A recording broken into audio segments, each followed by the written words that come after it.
31 anni fa un comando mafioso ha ucciso a Palermo, in via Alfieri, Libero Grassi, imprenditore che si era rifiutato di pagare il pizzo a Cosa Nostra.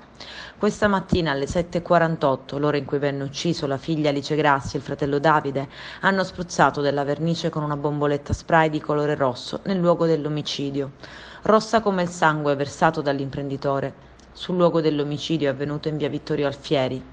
E anche questa volta è stato affisso il tradizionale cartello scritto a mano come vuole la famiglia, che si è sempre opposta a una lapide, che recita: il 29 agosto 1991, qui è stato assassinato Libero Grassi, imprenditore, uomo coraggioso, ucciso dalla mafia, dall'omertà dell'associazione degli industriali, dall'indifferenza dei partiti, dall'assenza dello Stato.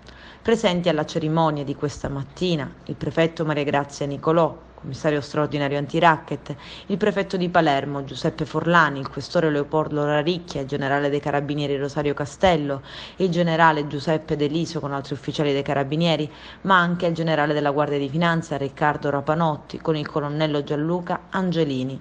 Presente anche il sindaco Roberto Lagalla e il vicepresidente della regione siciliana Gaetano Armao in rappresentanza del governatore Nello Musumeci. Sul luogo dell'eccidio anche l'assessore regionale Totò Cordaro.